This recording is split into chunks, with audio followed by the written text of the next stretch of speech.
Looks like my microphone's battery has kind of died or whatever, and so I'm going to use the built-in microphone, so I'm not going to be able to get as far away from the computer. So sorry about that. So last time we were talking about intermolecular forces, and one of the things that I sent you home to think about was what? Polarizability. What is polarizability? How easy it is for a molecule's electron cloud to be distorted. Okay, so if we have a molecule, there are electrons. And if those electrons can be easily shifted in an electric field, then it is said to be polarizable. And it turns out that the larger the atom, the easier it is to polarize those electrons. Can anybody explain why that would be the case? Farther away from the nucleus of the atom, so the negative charges don't have as much of an attraction to the positive. That's right. So the further away the electrons are from the positively charged nucleus, the less attraction from that nucleus they have. And so we can more easily distort that electron cloud. Okay? And as we have more polarizable atoms, it's easier to get temporary dipoles. You start to have more van der Waals types interactions and those types of things. All right, so that's good. I think we finished off last time talking about the hydrogen bond, right? And the first thing that you should look at when you see that hydrogen bond is you should go, whoa, wait. How can we have a hydrogen bond when hydrogen can only have one bond? Right? It's only got the 1s orbital. It's got 2 electrons between the oxygen and the hydrogen, so how in the world can it form a second bond? It doesn't really form a true bond. It is an interaction that is really an intermolecular attractive force that's kind of like a dipole-dipole interaction that just happens to be stronger. And it happens to be stronger because the size of the oxygen, the size of the hydrogen allows for good overlap of those dipoles. That's it in a nutshell, okay? But nonetheless, it is a pretty strong intermolecular force. We set it out and we call it a hydrogen bond, and it's a very important thing. And so we talked about the fact that if we just looked at the molecular weight of water at room temperature, we would expect it to be a gas, but in fact it's a liquid, and that's because of these intermolecular forces. And in fact, these intermolecular forces are quite strong, and we know it because water has a very high boiling point. You wouldn't predict that just based on the number of atoms it has and its molecular weight. Okay? Now, the reason that this discussion of intermolecular forces is important is because of the physical properties that you'll need to know something about as you move along in organic chemistry. So it turns out that boiling point is very much so dependent on intermolecular forces, just like we talked about for water. Okay? This first bullet point is only semi-true. Can anybody tell me what's lacking in that statement?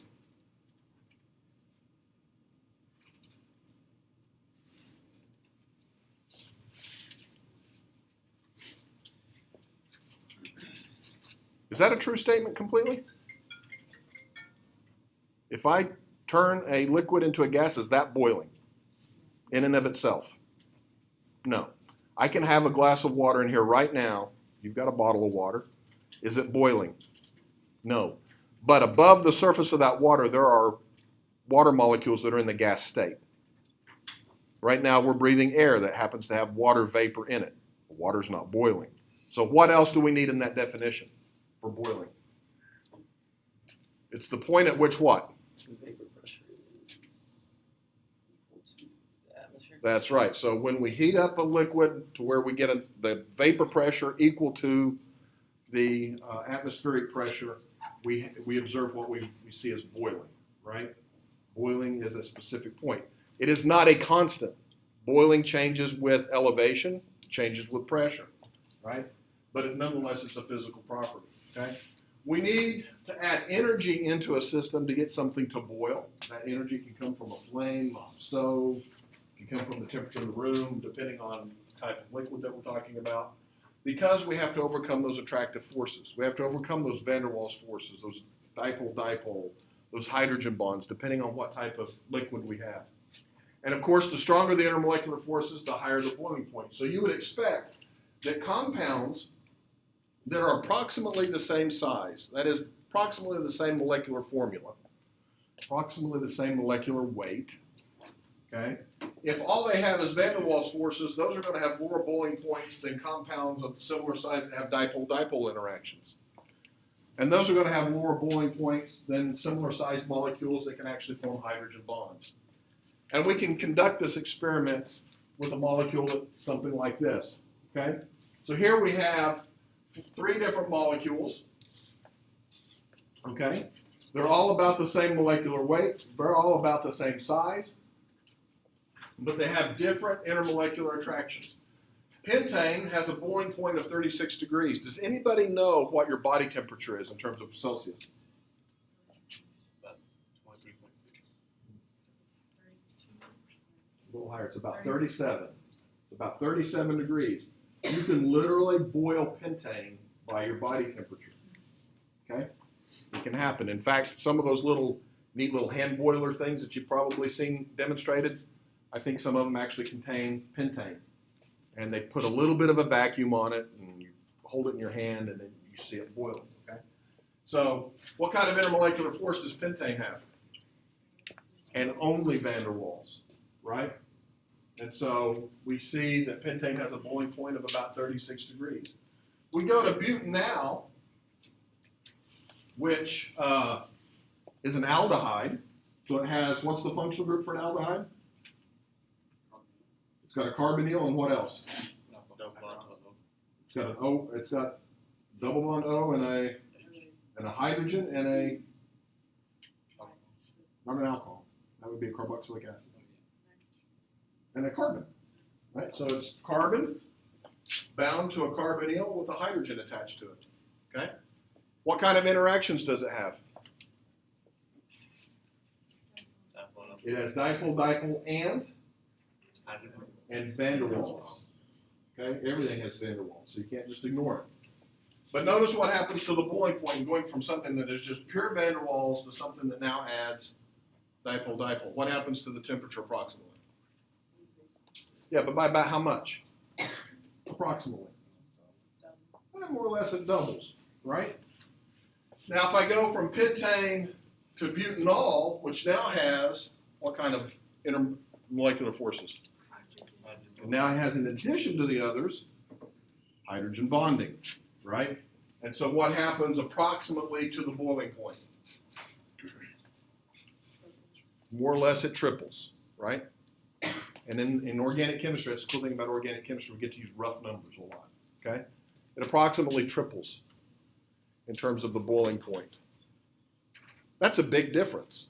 But yet all 3 of those molecules are about the same size. If you built it with your model kit, they would have more or less the same molecular weight. Because you'll notice that this one has 1 more carbon. They took a carbon away because you added an oxygen. So they're all about the same size. They're all about the same molecular weight, not exactly, but the boiling points change very, very dramatically, okay? Very, very dramatically. And so we can use this technique to our advantage, this boiling point idea that we can have mixtures of molecules that have different boiling points, and we can separate them based on their boiling point through a process called distillation.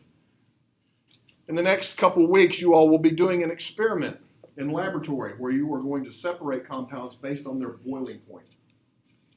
Where do you all know of distillation? What's famous about distillation? Whiskey, moonshine, that's right. So what are they separating when they make whiskey? Ethanol from what? What is it? Mash is just a term that the unsophisticated use, right? But I mean, what is mash? Mostly. It's mostly water. And that's exactly what they're trying to separate. They want to get the alcohol separated from the water and get the purity up, right? And so the way that they do that is through a process called simple distillation, okay? And so you might have a mixture of water and alcohol. Alcohol has a higher or lower boiling point than water? A little lower. And so they'll heat the mixture until the vapor of the alcohol starts to move up because of its boiling point, moves into a condenser, which is cooled, and what happens to that alcohol vapor? It condenses and converts back to a liquid and drips out into a container, okay? Now this is a typical laboratory type setup. You will not find this in the backwoods of Kentucky anywhere, okay? But it's the same kind of principle. You heat up a mixture based on, and you separate the components based on the boiling point. This is also very useful in the petrochemical industry. You get crude oil from the ground, and it contains a variety of different compounds. And they will separate the gasoline fraction from the motor oil fraction and all those things based on distillation. Those big columns, if you've ever driven through Louisiana and seen the oil refineries, those huge columns that they have that come up above the skyline are actually this part of the distillation apparatus. It's just huge and industrial. Okay? Another physical property that you'll need to be able to distinguish between is solubility. Okay? Whether or not something is soluble in an organic material or an aqueous material. Okay? So for example, if we take butane, what kind of intermolecular force do we have? Van der Waals. Is it polar or nonpolar? It's nonpolar. Okay? So remember the rule, like dissolves like. Polar things like to dissolve in polar solvents, and nonpolar things like to dissolve in nonpolar solvents. So butane is very soluble in something like carbon tetrachloride because it is nonpolar. Okay, so you can get a solution of pentane or butane, in carbon tetrachloride. It's very soluble. However, if you tried to dissolve butane in water, you would find that the gas is just bubbling through water, and you really have no butane in the water because we have a nonpolar substance trying to interact with a polar substance, and that doesn't work out very well. You all know this instinctively if you like Italian salad dressing, right? If you get really good Italian salad dressing, it always comes separated. What are the separated layers? Oil and water, pretty much. The vinegar is mostly water, right? So, but it separates because water is not soluble with oil, right? And so you would find that would be insoluble. However, acetone, you would find, is soluble in both media. It's both water soluble and organic soluble, okay? If you look at this particular molecule, what you see is we have a functional group that can form hydrogen bonds with water. Why can it form hydrogen bonds with water? Because it's got an oxygen with a lone pair, right? And so yes, it's going to be soluble in an organic material, but it's also soluble in water. Ladies, you know this very well every time you remove your fingernail polish. Because you go to wash your hands, the acetone and whatever's contained in it, whatever color, comes right off, right? You depend on that to work that way, okay? This brings to me the rule of 5. You need to know the 5-carbon rule. The 5-carbon rule states that if a molecule has a functional group that can form hydrogen bonds with water, and for each one of these functional groups it has 5 or fewer carbons, it's going to be water soluble. And it's a rule of thumb. It's not always true, but it's a good guess. Okay? So for example, acetone has one functional group, a ketone, that can form a hydrogen bond with water. And how many carbons does that molecule contain? 3. It satisfies the 5-carbon rule. Acetone is perfectly soluble in water. Okay? Now, if we put some other carbons out here and put a lot of carbons out here, it would end up not being soluble in water. Okay? On the exam, it is perfectly fair game for me to give you a list of molecules and ask you to rank them in terms of their boiling point and or to rank them in terms of their water or organic solubility. So you need to know this rule of 5. Okay? So for every 5 carbons and or fewer that you have for a functional group that can form a hydrogen bond, it's going to be considered soluble in water. Okay? So here's an example of the hydrogen bond simplified between acetone and the water. Okay? And so you can imagine that the water will surround the acetone and make it soluble in water, and that's essentially what's happening. If you look at ethanol, ethanol has one functional group, the OH. It can form hydrogen bonds with water. It can both form hydrogen bonds and accept hydrogen bonds, donate and receive. And it's only got 2 carbons. So we expect it to be completely soluble in water. And in fact, when I go to the bar on Friday night and I order my mixed drink, they mix the 2 things together and it's completely soluble. My alcohol doesn't separate from the club soda. It's perfectly miscible, right? Because it satisfies that 5-carbon rule. However, cholesterol has the same functional group that ethanol has. It's got an OH, but it's not water soluble because it doesn't satisfy the 5-carbon rule. How many carbons do we have? We've got a bunch. I don't need to count them all, but it's clearly more than 5, right, for this one OH group. You will not find cholesterol being soluble in water. This is why our arteries clog with cholesterol, okay, because it's not soluble. What is mostly the component of blood? Water. So if cholesterol gets broken away from its lipoprotein that actually transports it, it will fall out of solution. It precipitates out and it will start to clog your arteries. Okay? And there's all kinds of research going on about that, how that process actually occurs. Believe it or not, people still study why things fall out of water the way that they do. Okay? A little more complicated than what I've just described. But cholesterol is not soluble in water because it's got too much grease, if you will, and too much non-polar stuff. Yes, it's got a polar OH, but all of this stuff back here is non-polar. It's not going to be soluble in water. Okay? So,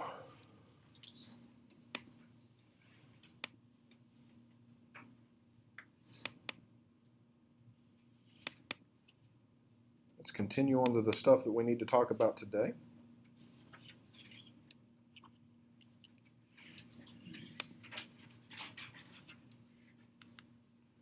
Which is infrared spectroscopy. At this point, you all know the various functional groups, right?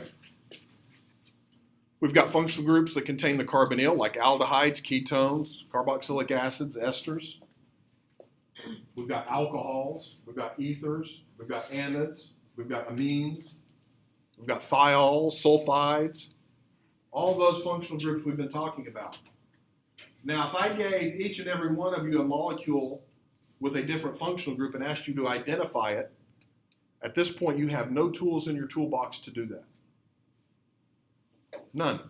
You would be stuck. You wouldn't know how to, they would all be probably clear liquids that I handed you, and you'd all go, huh, right? But infrared spectroscopy allows us to identify the types of functional groups that we have in a molecule. Infrared spectroscopy was one of the earliest forms of spectroscopy that we had. It allowed us to probe into the molecule, see how it interacted with light, and get an idea. This is how a modern IR spectrometer works. I'm not going to go into it with you. Okay, you'll cover that a little bit more in the laboratory. It is a complicated setup, but basically it's a real simple experiment. If I put heat in, how does the molecule vibrate? The model kits that you have when you put the pieces together, the pieces don't vibrate. The model kit that you have is a very poor model for how bonds really behave. They're really good models in terms of the shape of the molecule, the bond lengths, but molecules aren't static. They sit there and they vibrate. The atoms are vibrating all the time. They're absorbing infrared radiation, and we can use that absorption of infrared radiation to tell us what types of functional groups that we have. Okay?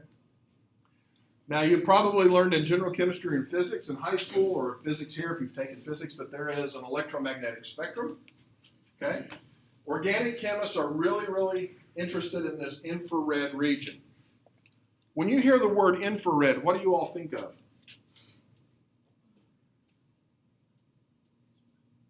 If you go to McDonald's and they got those little lamps, right, that they put the sandwiches under, waiting on somebody to pick up the order, those are infrared lamps. So what are they?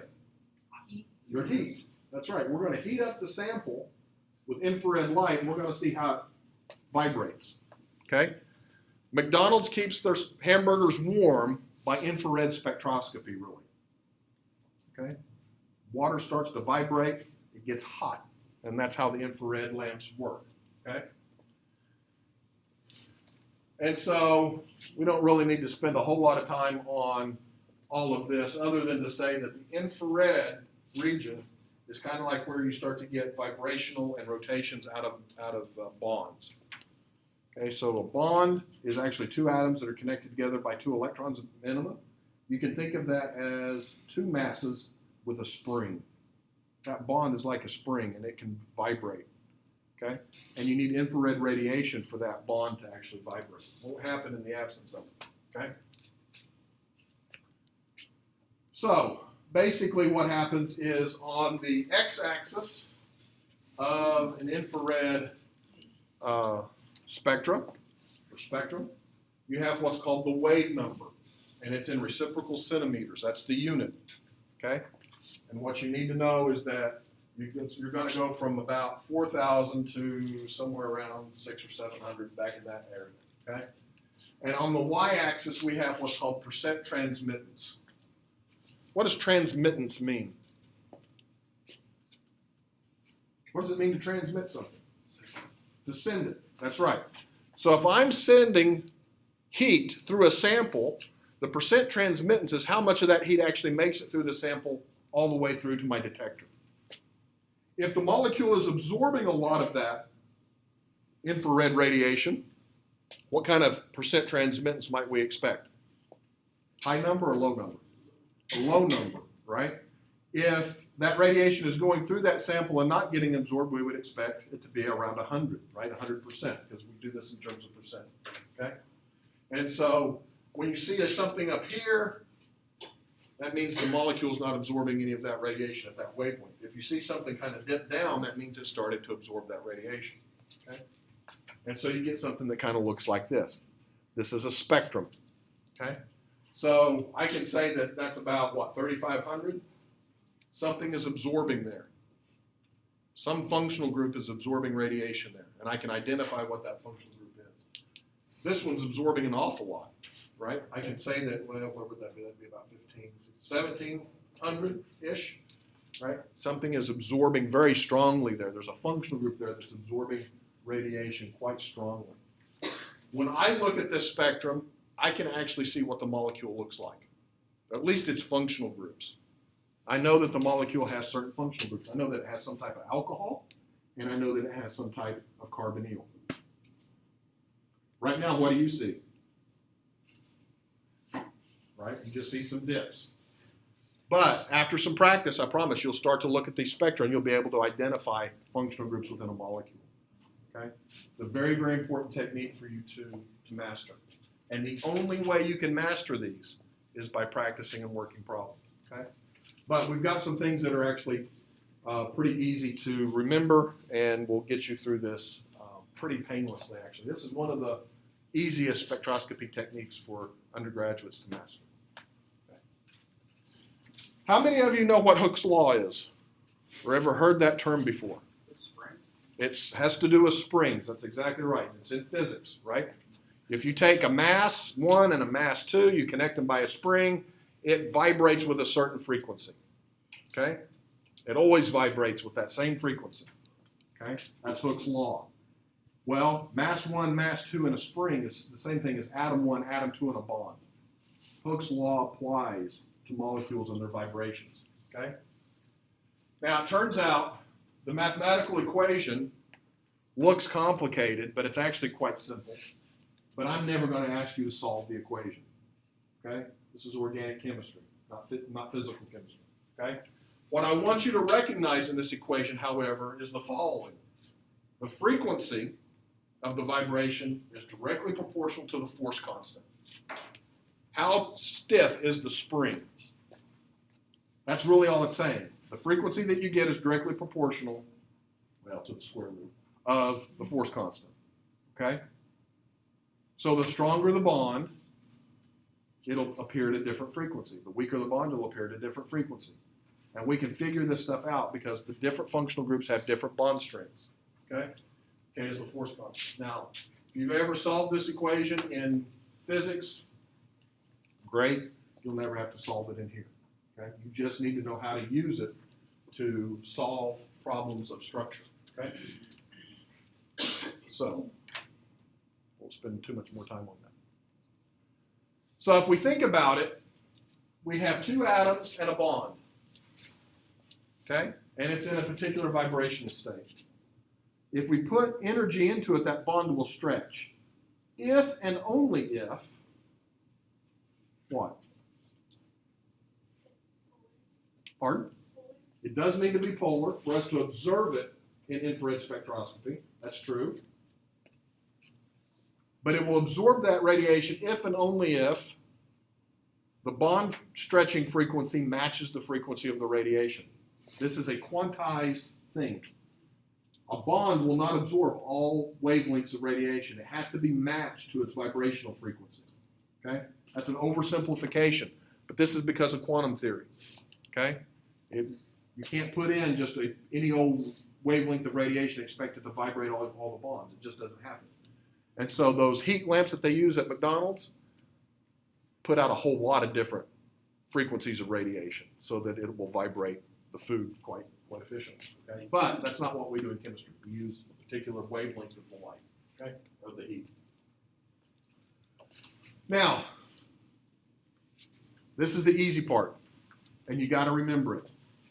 As far as we are concerned in organic chemistry, we are going to start at 1500. So if you get an IR spectrum to analyze, you find 1500 and you draw a line there. And we are going to only concern ourselves with everything from 1500 to 4000 because that's called the functional group region. And that's what we're interested in. We're interested in being able to determine whether or not somebody has an aldehyde or an alcohol. Okay? Everything to the right of 1500 is called the fingerprint region. And it's complicated.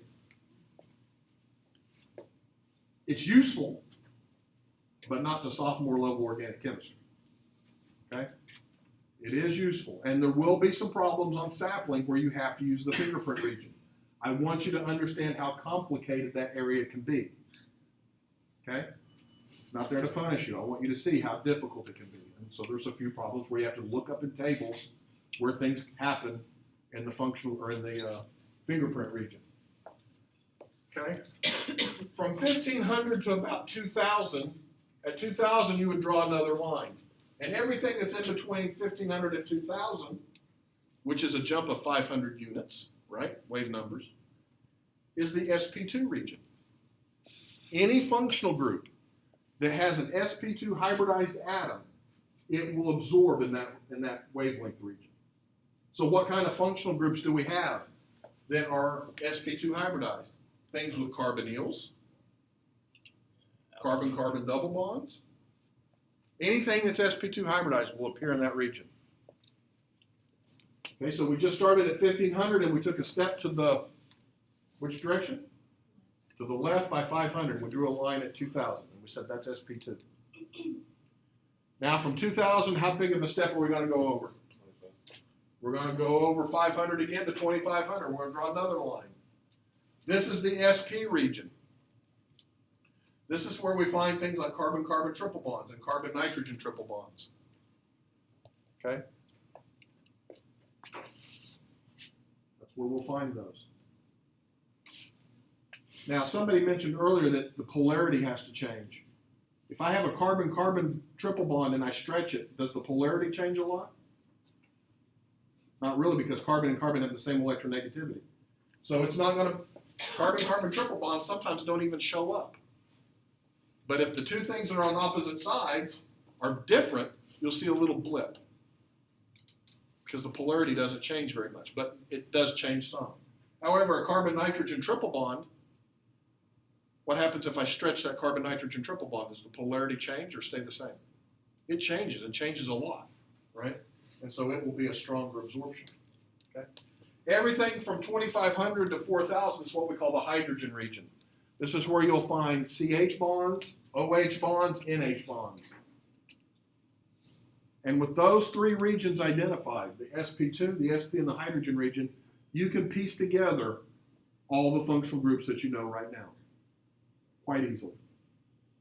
Okay? At least the ones that are really important. So how do you memorize this? Well, the easiest way to remember this is actually the fingerprint region is really the sp3 region.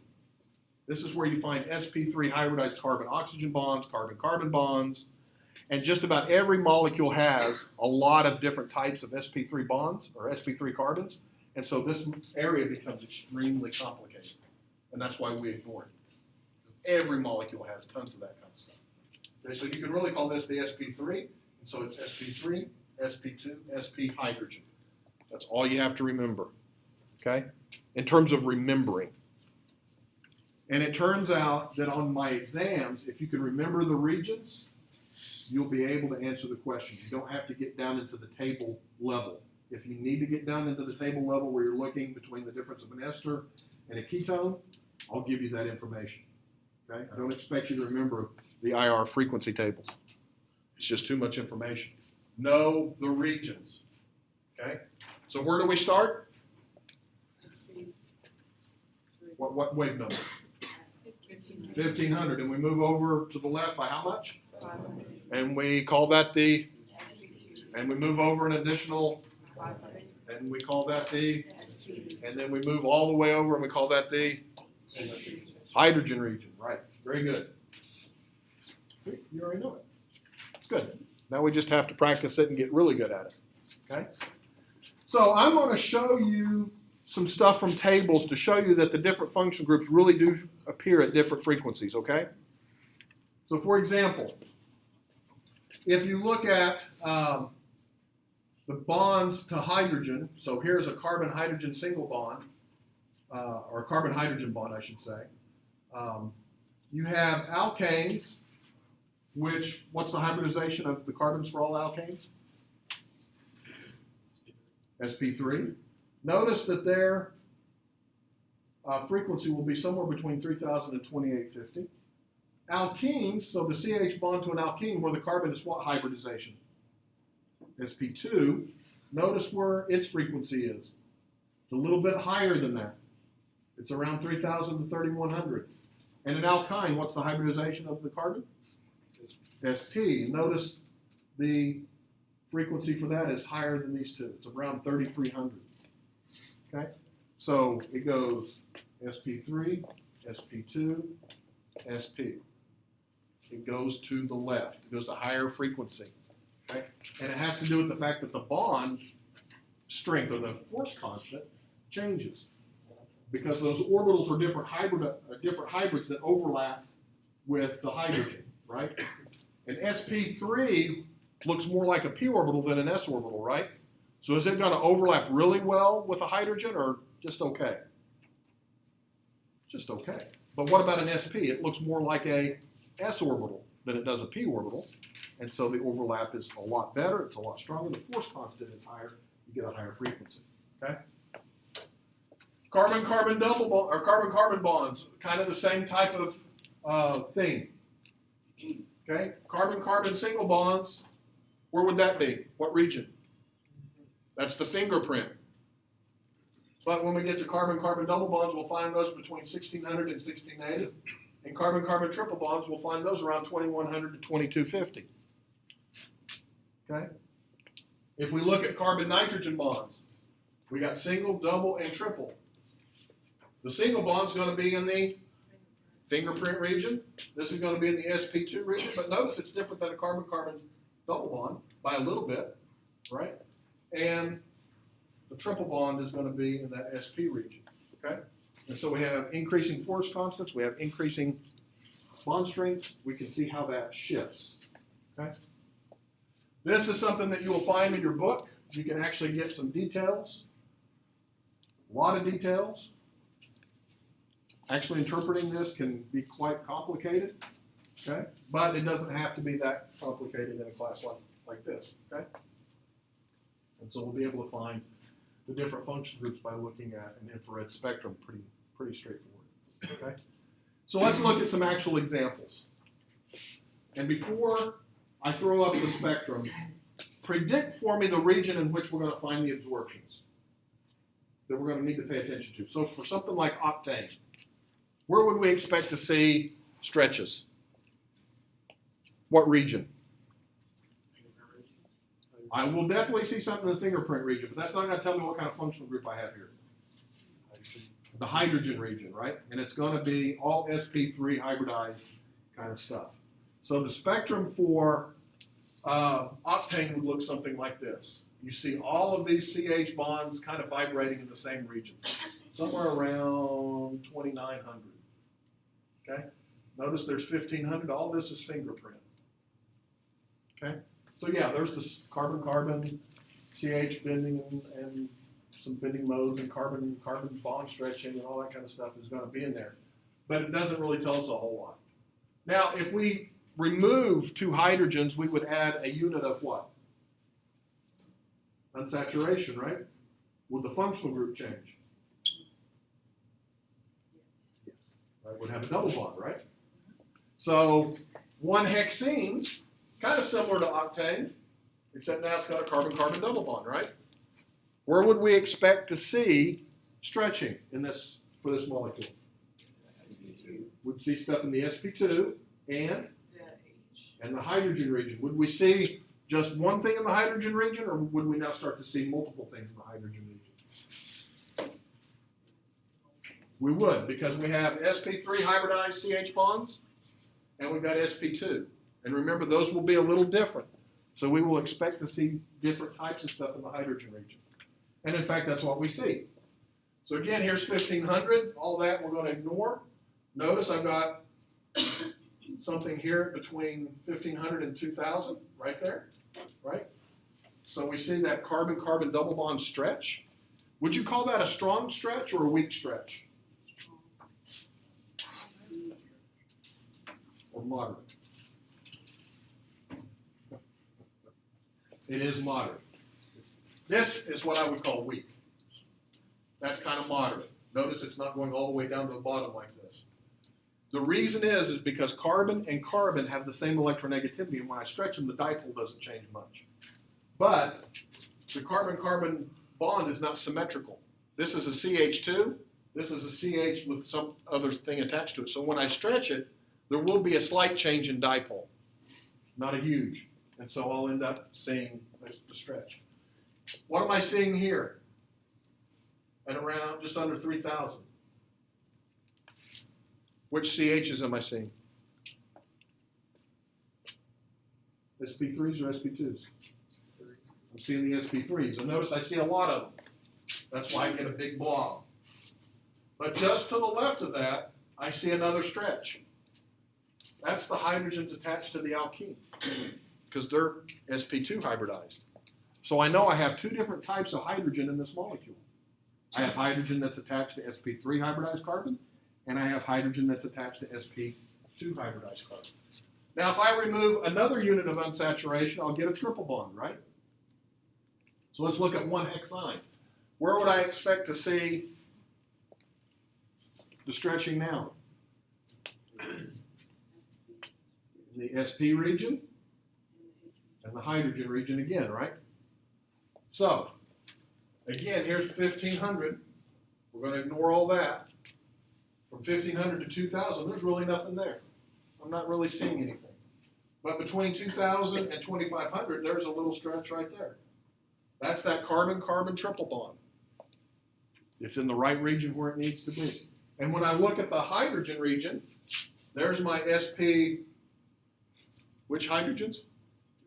sp3, so this is my sp. Notice this is a pretty strong absorption. Pretty strong absorption, because if you take that carbon and that hydrogen that happen to be linear with the respect to the rest of the molecule, and you stretch it, the dipole does change quite a bit. Okay? So you have to have a change in dipole moment for us to be able to observe molecules in infrared spectroscopy. So if the molecule is nonpolar and the stretches lead to no change in the dipoles, you might not see it. So there are some molecules that are said to be invisible to IR radiation. Okay? Let's look at a couple of other examples. The functional group here is going to be the OH in both, right? So that's something that we should see. And then, of course, here we have an aromatic ring, which we don't have here. So we're going to see some differences, right? So you can tell by looking at these 2 spectra that these are actually quite different molecules, okay? The OH is this stretch right here, that big broad thing that looks like a parabola. And it's kind of centered somewhere around, 33, 3400. Anytime you see this, this is a strong indication that you have an alcohol. Or your sample is contaminated with what from your reading from the library? Water. Water also looks like this, because water is nothing more than inorganic alcohol. or better yet, alcohol is nothing more than organic water. You can think of it that way, okay?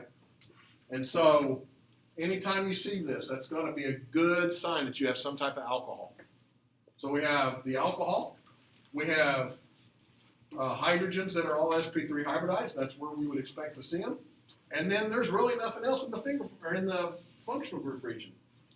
It's pretty blank. Of course, the fingerprint region has a lot of stuff, but we're going to ignore that. Now, if we look at benzyl alcohol, again, we see that alcohol stretch, but it starts to overlap with some other hydrogens because we have sp2 hybridized hydrogens, which will be kind of over in this region, right? And they start to get there, and that's why this looks a little messy. And then you have the aromatic ring, which has carbon-carbon double bonds, and that's why you see that in this region, okay? But those are the spectra for those two molecules. Now, we're not going to spend a ton of time on sample handling. This was stuff that you should have read from the reading from the library. You will have to go over this in lab. You'll go over it again, okay? In the old days, we had to use what were called cells. So you took a cell, you put your sample in it, and you placed it in the spectrometer. But the cell itself, you need a cell that doesn't absorb infrared radiation or it starts to interfere with your sample, right? So we had to use special cells. And what we used were things called salt cells, sodium chloride, potassium chloride, or silver chloride, okay? Now, salt sounds cheap, right? You go into the store and you buy salt all the time. You pay $1 for a big container of it. But our salt cells that were about that big around and about that thick were $100 a piece.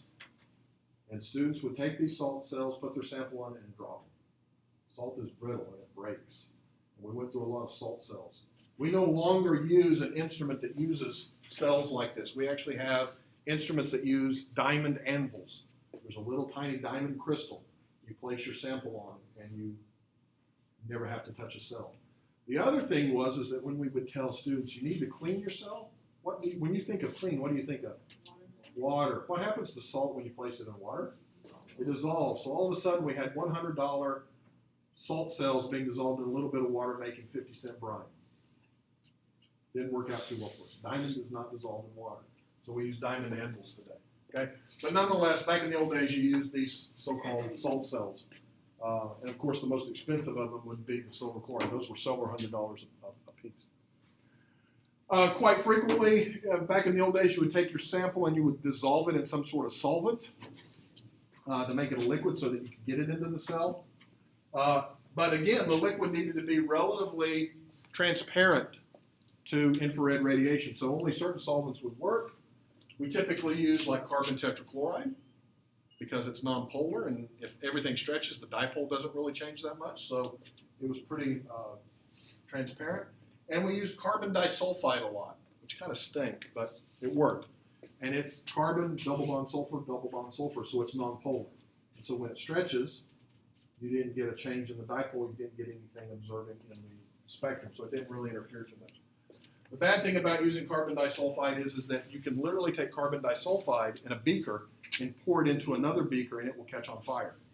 So, you had some fire problems, but it worked really well. So let's look and try to solve a couple of problems. Which one of these compounds is consistent with that IR spectrum? And by the way, these problems are coming from the ACS study guide, which you all are welcome to purchase a copy from the ACS student affiliates. You just go across the hall to the office and give them $22 and you can buy your own copy.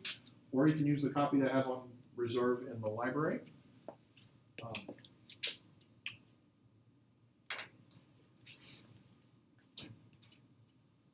Let's eliminate. What can I eliminate?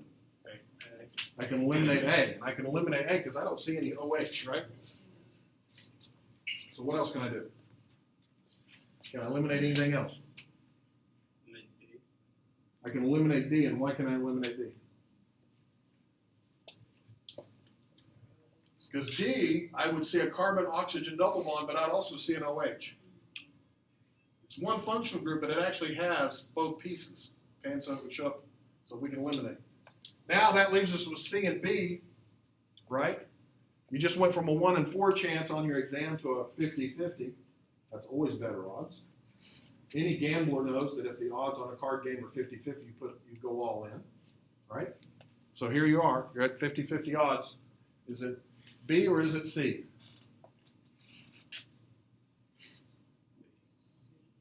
is B. We're going to finish up with this on Friday before the inverted lecture.